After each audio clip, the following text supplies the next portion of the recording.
Bom dia a todos que estão nos assistindo. Estamos aqui no primeiro Aproxima do Ano, que vai apresentar os resultados do quarto trimestre de 2024. Estão aqui na sala comigo o Paulino, nosso CFO, o Thiago e o Josias. Bom dia, rapazes. Paulino, bom dia, fica à vontade. Antes de eu passar a palavra para o Paulino, só lembrando, tem um recadinho aqui. No final a gente responde perguntas, então quem quiser é só ir lá no menu de atividades e deixar sua pergunta no chat. Bom dia, Paulino, agora sim. Bom dia, Gabriela. Bom dia, colegas. Espero que estejam todos bem. Obrigado pela sintonia em mais esse Aproxima, falando hoje dos resultados do último trimestre do ano passado e também, é claro, por ser o último trimestre do ano, a gente fala um pouco também sobre como fecharam os números do nosso mercantil no ano de 2024, resultados esses que foram apresentados ao mercado financeiro na data de ontem. Então, começando, pessoal, primeiro uma visão anual, depois a gente fala mais dos trimestres, mas como é o fechamento do ano, assim, uma visão anual, e especialmente nesse ano nós atingimos uma marca histórica. 2024 viu o melhor resultado anual da história do banco. Então, o lucro líquido anual do banco atingiu a marca de 752 milhões de reais, o que significa aquela sigla ROI ali que vocês estão vendo, nada mais é do que o retorno sobre o patrimônio líquido. E ela atingiu uma marca, se não for a melhor, certamente é uma das melhores de toda a indústria bancária brasileira, de 41,3%. Então, muito obrigado a todos, em meu nome, em nome dos meus colegas aqui de diretoria. Isso é fruto da gente acordar cedo e trabalhar e dar o nosso melhor para conseguir resultados dessa magnitude. Então, vocês vejam aí a evolução dos últimos 3 anos. Nós partimos de 201 milhões em 2022, o que já era um resultado recorde, e chegamos a 752 milhões em 2024, ou seja, a gente quase que dobrou o resultado a cada ano. O crescimento anual médio, que está ali na tela, 94%. Então, mais uma vez, pessoal, muitíssimo obrigado. Eu sei que não é simples, isso requer muita dedicação, muito trabalho duro, mas é para isso que a gente está aqui. É para colocar o trabalho necessário e atingir esses resultados fantásticos.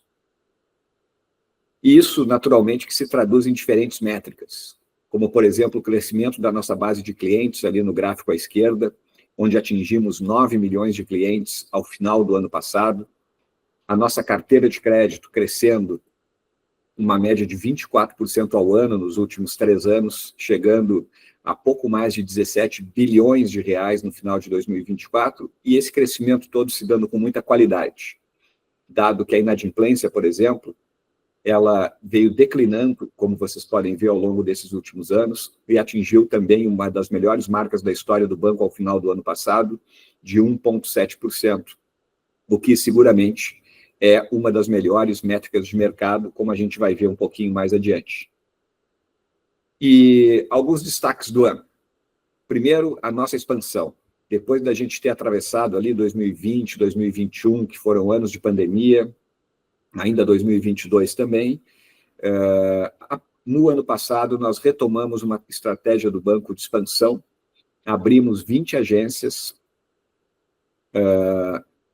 em 20 novas cidades, em 13 novos estados, onde o banco até então não estava.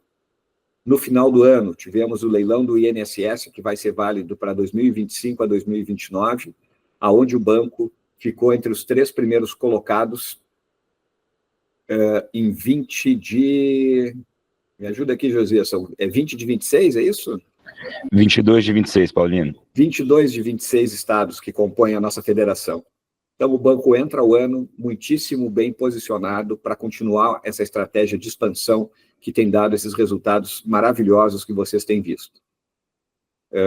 E saímos do leilão com, a gente chama de CAC ali, que significa custo de aquisição de clientes, né? O valor que a gente vai pagar nesse leilão, que vai de 25 a 29, ele é, em média, 30% menor do que nós pagamos no último leilão, que foi o leilão que foi de 2020 a 2024. Então, o resumo aqui é mais oportunidades de expansão a um custo menor, de modo que possamos estar preparados para competir e para seguir crescendo os resultados do nosso banco mercantil. Do lado do digital também estamos evoluindo muito. Aqui 2 métricas para ilustrar nossa evolução nos últimos anos.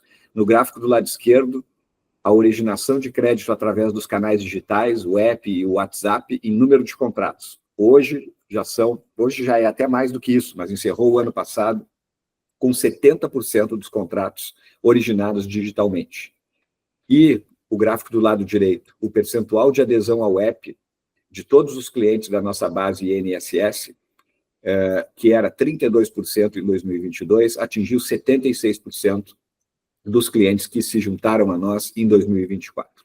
Então, aqui são apenas, obviamente, que temos muito mais indicadores, são apenas 2, mas que ilustram a evolução do digital e como ele, operando em conjunto com a nossa rede física, com o nosso time da rede que está aqui acompanhando essa transmissão, e para quem eu mando um grande abraço, isso não é um competindo com o outro. Isso aqui é um processo simbiótico, ou seja, isso se combina para que o nosso cliente tenha o melhor atendimento possível e o banco possa crescer mais rápido. E tivemos também um outro destaque importante, que ainda vamos evoluir muito ao longo de 2025, o lançamento do Meu Mais, que é um ecossistema completo para o público 50+, com o objetivo de fazer com que os nossos clientes fiquem cada vez mais conosco, não só pelo crédito, mas por ter toda a sua vida financeira e também uma boa parte daquela que não é financeira, como quando a gente fala de seguro, assistência odontológica, saúde, e muitos outros lançamentos que serão feitos ao longo desse ano de 2025, sob a liderança do nosso glorioso Bruno Simão, que está hoje no evento com o nosso time comercial, e também o Thiago Melo, que está à frente da nossa operação nas joint ventures e na nossa empresa responsável pelo Meu Mais. E tudo isso somado, pessoal, a gente quando olha na perspectiva aqui, olha o filme, o mercado reconhece isso.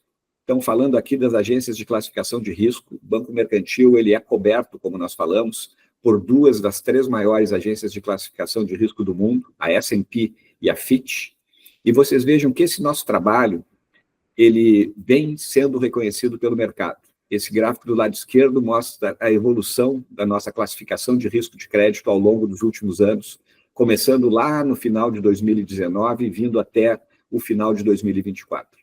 Em 2024, nós tivemos 2 melhoras, 2 promoções na avaliação de risco, o pessoal chama isso de upgrades, lá na Faria Lima, em 2 graus cada uma. Isso aconteceu na sequência ali no segundo semestre do ano, em junho e agosto. Primeiro a S&P nos levou para uma classificação de risco de AA-, e depois a Fitch nos levou para um A+. Alguém pode perguntar, mas Paulino, até onde que dá para ir esse negócio? A classificação de risco máxima que alguém pode atingir é o AAA, pessoal.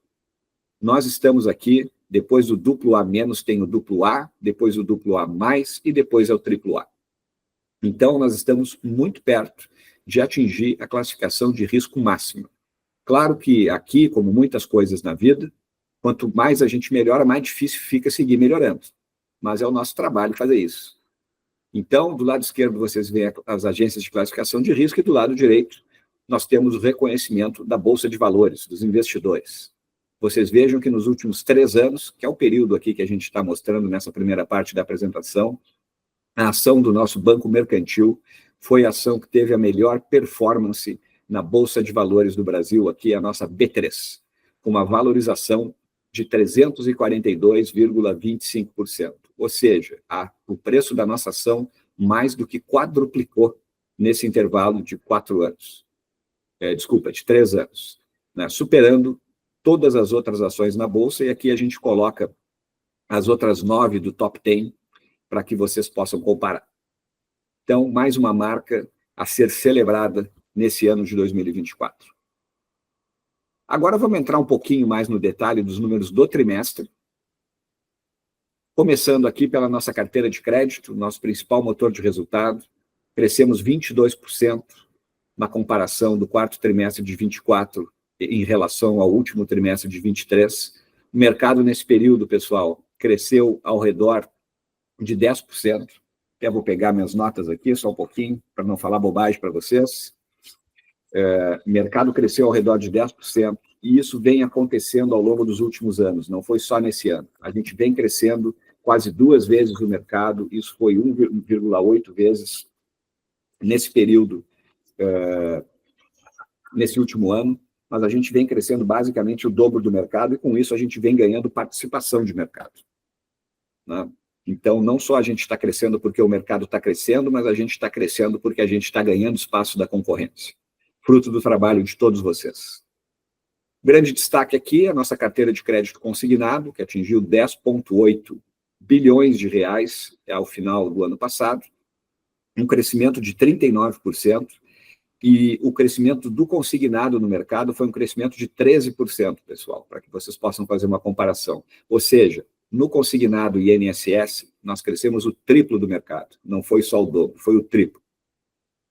Já em outras carteiras, a gente não teve um crescimento tão grande, né? O FGTS, a gente sabe que é um produto que muita gente que podia tomar já tomou, então não está fácil crescer essa carteira, a gente tem feito um trabalho duro para mantê-la, ela é uma carteira muito importante no nosso mix de produtos, atende um público diferente do público INSS que a gente quer ter na nossa base, mas a gente sabe que realmente vem tendo dificuldade porque a turma que podia tomar já tomou.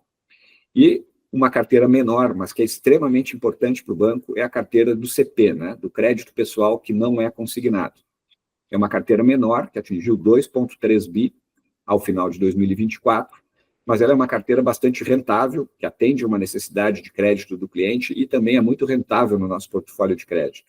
Então, a gente precisa aqui de todos os produtos, pessoal. O consignado funciona como um produto importantíssimo de retenção, porque ele tem um prazo longo, mas os outros produtos, o FGTS e o CP, são produtos fundamentais, tanto para a gente atender bem o nosso cliente, quanto para a gente garantir a rentabilidade do nosso banco. Olhando um pouquinho a originação de crédito, ela caiu um pouco no último trimestre. A gente sabe que essa história do teto do consignado INSS, que tem sido uma briga já há mais de ano, ela tem atrapalhado, porque tem deixado a margem do produto, não só para nós, mas para o mercado como um todo, bastante estreita, e com isso a gente acaba tendo que ajustar a nossa oferta pela gestão de risco, que é o que a gente controla. O teto do consignado a gente não controla, a taxa Selic a gente também não controla, mas a nossa gestão de risco a gente controla. E aí vocês veem ali no gráfico do lado direito que a gente vem operando com uma inadimplência nesse produto, nós somos a linha azul ali, e o mercado é a linha branca. Então, vocês vejam que a gente vem reduzindo aproximadamente 0,5% de inadimplência a menos que o mercado. Então, isso ajuda a compor a nossa margem, mas, por outro lado, atrapalha um pouco o nosso crescimento, que foi o que a gente viu no quarto TRI, ainda assim um crescimento muito bom, de 2,2 bi nessa carteira, mas ele caiu em relação ao trimestre imediatamente anterior. A gente espera que essa questão do teto, ela, de uma maneira ou de outra, se resolva e a gente consiga retomar a tração nesse produto agora em 2025. Das demais carteiras, o destaque especial que eu queria fazer é sobre o CP, né, o nosso crédito pessoal não consignado, o Resolve e suas variações, que, mais uma vez, superou a marca de 600 milhões em originação, casualmente ficou exatamente igual ao trimestre anterior, uma marca de 638 milhões, que é, se não for a melhor, é uma das melhores do banco na sua história. Então, fica aqui um reforço para o nosso time comercial, da gente conseguir manter o foco nesse produto, que é fundamental para atender o cliente e também rentabilizar os nossos ativos. E um último destaque em relação à originação, mais uma notícia boa, é que no mês de dezembro nós atingimos a melhor marca em participação de mercado na originação de crédito consignado na história do banco. 11,3% de todo o consignado originado no Brasil foi originado por vocês, pessoal, pelo time do Mercantil, em um crescimento de mercado que a gente observou ao longo de todo o ano de 2024. No primeiro trimestre, a gente tinha 8,3% dessa originação, no segundo trimestre isso virou 9%, no terceiro trimestre isso virou 9,4%, e no quarto trimestre, em dezembro, a gente atingiu 11,3%. Então, parabéns mais uma vez, e vamos seguir em frente nesse caminho. Isso com qualidade, como eu já falei para vocês, eu vou me fixar aqui no gráfico do lado esquerdo, onde a linha azul clara é a inadimplência de toda a nossa carteira de crédito. Na tela anterior era só do consignado. E vocês vejam que ela veio melhorando trimestre a trimestre ao longo de 2024. Então, não só estamos crescendo, mas estamos crescendo com qualidade.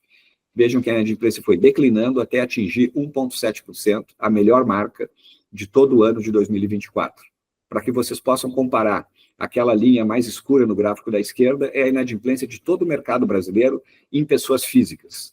Então, vocês vejam que a gente tem rodado o nosso banco a uma inadimplência muito mais baixa que a do mercado. O mercado é mais ou menos 3 vezes a nossa inadimplência. Então, aqui também, parabéns a todo o nosso time de risco de crédito que faz as análises para que a gente tenha uma oferta adequada para o cliente, é claro, mas que também tenha uma relação risco-retorno favorável ao nosso banco. E outro componente fundamental no nosso resultado são as receitas de produtos e serviços.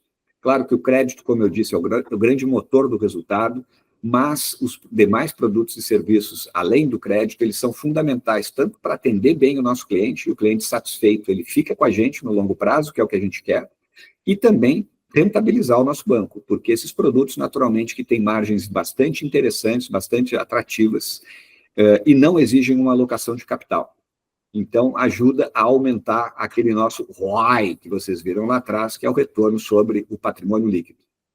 Então, atingimos mais um trimestre recorde, com 180 milhões de reais na receita de produtos e serviços, e isso vai compor a nossa margem e chegar naquele lucro também recorde que eu mostrei para vocês ali atrás. Aqui as nossas fontes de financiamento. Para a gente emprestar dinheiro, tem que ter dinheiro, pessoal. Então, eu sei que tem um esforço comercial nosso enorme no empréstimo, mas a gente não pode descuidar o outro lado.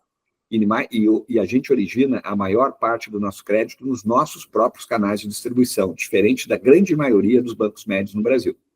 O nosso saldo de carteira atingiu 22 bilhões de reais no final do ano passado, a um custo inferior ao CDI, coisa que muito pouco banco, para dizer a verdade, nenhum banco médio pode dizer que tem.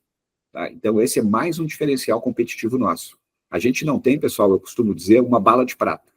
A gente tem uma série de pequenos componentes que eu fui falando para vocês ao longo da apresentação, que somados dão o resultado que a gente tem atingido. Então, a gente precisa que o time todo jogue, né?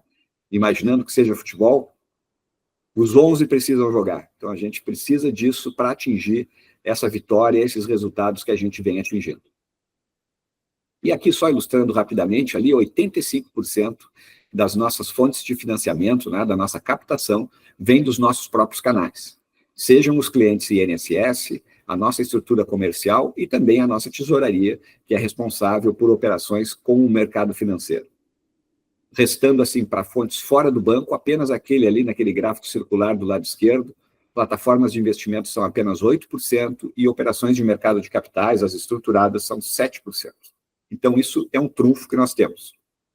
E o que permitiu, inclusive, o banco a terminar o ano com uma posição bastante robusta de caixa para que a gente possa seguir crescendo.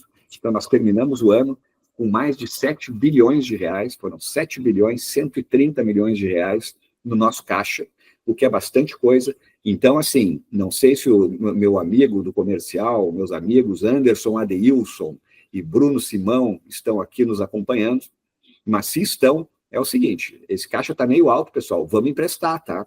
Porque dinheiro parado aqui também não é o que a gente quer, vai atrapalhar a nossa rentabilidade. Então, podem mandar bala aí no comercial, nosso time do digital também, porque o caixa está alto e nós precisamos emprestar. Vejam aquele gráfico ali do lado direito, que o caixa atingiu, isso aqui é uma métrica que o próprio Banco Central acompanha, é a liquidez de curto prazo, LCR é uma sigla em inglês, que quer dizer Liquidity Coverage Ratio. Nós fechamos o ano com o triplo do necessário. O Banco Central exige que a gente tenha uma vez o caixa necessário, nós fechamos o ano com o triplo. Então, sem querer ser chato aqui para o nosso time comercial, nosso time digital, vamos emprestar, que caixa temos e temos bastante. E temos também capital, pessoal. Então, aqui é o índice de Basileia, vou me fixar na principal métrica aqui para dar um espaço para as perguntas. O índice de Basileia, que mede a capitalização dos bancos no Brasil e no mundo, ele fechou o ano com 18,1%. Para que vocês entendam, o mínimo regulamentar é 10,5%. Então, a gente está muito, mas muito acima do capital mínimo requerido pelo Banco Central. Então, o banco não só tem o caixa elevado, mas como tem também uma posição de capital bastante robusta para poder suportar o crescimento que nós temos tido e que esperamos, vamos trabalhar, tenho certeza, continuar tendo ao longo de 2025.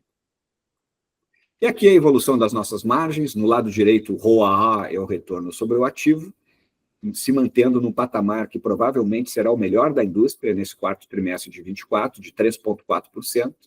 Eu digo que provavelmente porque ontem começaram as divulgações de resultado, nós fomos um dos primeiros bancos a divulgar, e aqui um parabéns todo especial à nossa controladoria, que torna isso possível, né? Passando pelo nosso FP&A e chegando ao nosso RI ali com o Josias, que ontem, inclusive, estreou na divulgação de resultado com muito sucesso, não é, Josias? Também com o resultado desse, né? É isso Fica aí, mais Paulino, fácil, com o né? resultado fica mais fácil. Verdade.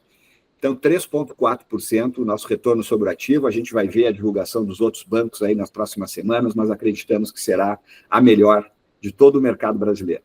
E isso nos leva àquele retorno ao patrimônio que eu mencionei lá na frente, de 41,3%, o melhor da história do banco.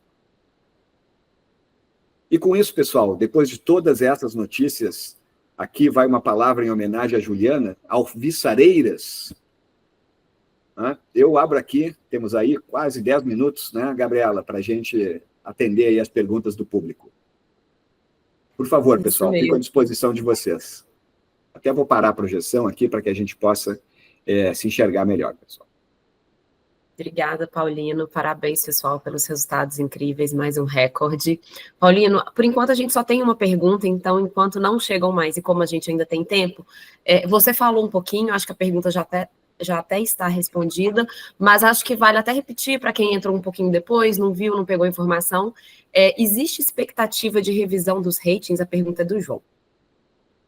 Os ratings, eles são permanentemente revisados. Eles têm uma data específica para uma revisão anual, então, se não acontecer nada de diferente, a gente tem as revisões ali por agosto e setembro. As datas são diferentes em cada uma das agências.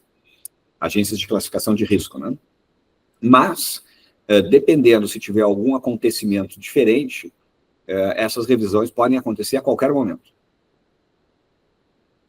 Claro que a gente vai ter, já marcamos a S&P, né, que é uma das agências que nos cobre, já pediu ontem mesmo, né, depois da divulgação de resultados, uma agenda que nós vamos ter com eles na próxima semana, e devemos ter na sequência também com a Fitch. Tá? Mas a data, digamos assim, oficial da revisão é ali por agosto, setembro, mas a gente pode sim ter revisões antes disso. Obrigada. O Ricardo está parabenizando pelos resultados e faz a pergunta que não quer calar. Vamos ter PLR agora em fevereiro, do programa próprio ou do sindicato? Para isso nós temos um especialista aqui, o Tiago aqui, que está nos acompanhando. Ele vai responder essa pergunta por mim aí. Tiago? Sim, Ricardo, teremos sim uma PLR para comemorar em fevereiro. Aguarde os nossos comunicados. Então, claro, pessoal, a gente vai dividir com cada um de vocês esse resultado fantástico que nós tivemos no ano. Tá? Não tenham dúvidas disso, mas a gente vai aqui, né, tem umas surpresinhas aí, mas eu não vou me antecipar aqui, porque senão o pessoal vai brigar comigo, pessoal, mas podem ficar tranquilos que o carnaval vai ser animado. Isso aí. Recebemos mais uma pergunta do Rodrigo. Na última terça-feira, alguns diretores do Copom mantiveram a expectativa da taxa básica de juros para 14,25%. O banco está tomando ou vai tomar alguma ação em relação a essa previsão? A gente tem um trabalho feito na nossa tesouraria, na nossa área de planejamento financeiro, que é o FP&A. A gente procura se ajustar à situação de mercado, né, pessoal? Então, se a gente for lembrar aqui, o juro já foi 2% na pandemia, subiu para 15%, começou a cair, chegou em 10% e agora está subindo de novo, com uma expectativa de chegar a 14,25% na próxima reunião do Copom em março, mas de seguir subindo mais um pouco até junho e fechar esse ciclo de alta na casa dos 15%, é o que está se imaginando. Tem gente que acha que vai um pouco mais, tem gente que acha que vai um pouco menos, mas a previsão dominante no mercado é que fique nos 15%. A gente procura se ajustar, a gente usa instrumentos do mercado financeiro para proteger o balanço do banco, fazer o chamado hedge, para limitar o impacto dessas flutuações de juros no nosso resultado. Então, esse é um trabalho que é feito ali, como eu falei, pelas nossas áreas de planejamento financeiro e de tesouraria, para é isso, né? Reduzir a volatilidade no resultado do banco. E se vocês olharem o resultado dos últimos anos que a gente passou aqui, eu acho que a gente tem tido um bom grau de sucesso nisso. A gente não entrou aqui nesse detalhe, né, das nossas margens financeiras e tal, mas elas têm mantido uma estabilidade bastante boa, considerando toda essa volatilidade, essa flutuação de juros que a gente vê no Brasil. Então, o que a gente pode fazer é se defender, pessoal, e é isso a gente tem feito e feito bastante bem. Perfeito. O Leandro está parabenizando também, perguntando que foi divulgado na imprensa um empréstimo consignado para a CLT. Isso já está ativo? Ainda não. A expectativa é que o governo já fez um evento, né, inclusive reuniões com a Febraban, da qual nós participamos, antecipando o lançamento desse produto, que será um produto que contará com uma garantia do FGTS. Mas ainda precisamos da definição de alguns detalhes. A expectativa que nós temos é de que esse produto seja lançado meados do ano, possivelmente no Dia do Trabalho, que é 1º de maio, e nós estamos acompanhando isso de muito perto. Temos já um time de projeto focado nesse produto, e a gente quer, caso esse produto seja lançado, e esperamos que será, ser um dos primeiros a lançar e arrebentar com mais esse produto, pessoal. Ótimo. O Adriano, que é uma consultoria aqui financeira, pode comprar mais BMEB4, então? Olha, pessoal, isso é uma decisão pessoal de cada um. Eu sei que em eventos do passado, né, eu falei que estava barato e não estava enganado, né, porque seguiu subindo bastante. Mas a gente também, por outro lado, não pode esquecer, como eu mostrei para vocês, que a ação do banco subiu bastante nesses últimos anos, né, ela já quadruplicou de preço. Então, seria uma leviandade da minha parte dizer que ela está barata. Mas o que eu posso dizer é que eu sigo aqui com a minha modesta posição aplicada em BMEB, sim. E a Thaís quer uma explicação melhor aqui, como estão as expectativas sobre a taxa de empréstimo consignado? Isso aí tem sido uma briga, né, pessoal? Aí, desde que o ministro Lupe assumiu lá, a Selic estava num ciclo de baixa, o teto veio caindo, apertando as margens de todo mundo no mercado, e não é diferente para a gente, né? Então, é a taxa de captação de um lado subindo, que foi a pergunta anterior, e a taxa do empréstimo agora parada, né? A gente teve um aumentinho de 1,66 para 1,80, que melhora, né? Claro, qualquer aumento melhora, mas a gente ainda convive com uma das menores margens nesse produto na história. Então, a expectativa nossa e de outras instituições é de que nos próximos aumentos do Copom, aliás, a gente teve um aumento que não subiu ainda o consignado, né, que foi do 12 para 13,25, a expectativa é que em março a gente vá do 13,25 para 14,25, e a expectativa nossa é que o teto vá subindo junto e chegue perto de 2% lá pelo final de março, tá, pessoal? Isso para nós é muito bom, porque nos coloca numa posição de poder oferecer o produto num volume maior para mais clientes de maneira sustentável, né? De uma maneira a trazer um retorno adequado para o capital do banco. Perfeito. Eu vou para a última pergunta aqui, devido ao nosso tempo. Se alguém ainda tiver dúvidas, eu reforço que vocês podem mandar sempre para comunicação.interna@mercantil.com.br, que a gente encaminha para o time de RI. O Paulinho e o Josias aí também nos ajudam a responder. A Gisele está perguntando aqui, diante do cenário de inadimplência brasileira e da forte concorrência dos bancos no mercado de crédito pessoal, quais estratégias a empresa está adotando para mitigar riscos e, ao mesmo tempo, ampliar a concessão de crédito de forma sustentável? Essa é uma ótima pergunta. Isso é o nosso trabalho do dia a dia. A gente tem que, eu costumo dizer que banco é um jogo de equilíbrio, né? Então, a gente precisa equilibrar e ajustar diferentes métricas, né? Então, não adianta emprestar demais e a inadimplência explodir, não adianta apertar demais a concessão de crédito, aí a inadimplência cai, mas eu não consigo crescer do outro lado. Então, não adianta eu captar muito caro e emprestar num preço que não remunera o capital. Então, o nosso trabalho é fazer com que todas essas coisas fiquem em harmonia. E é o que a gente faz todo dia com os nossos times aqui. Eu gosto muito dessa coisa de time porque é verdade, né? E também por ser um apreciador dos esportes. A gente precisa cada parte funcione. Então, a gente precisa captar num preço adequado e no volume necessário. A gente precisa, lá no risco de crédito, ajustar as nossas políticas, os nossos produtos, para ter um nível de inadimplência que a gente pode suportar, e a gente tem que atender o nosso cliente da melhor forma, num preço que seja bom para o cliente também. Então, é isso tudo, pessoal. Aqui não tem bala de prata, é isso que significa ser um banco.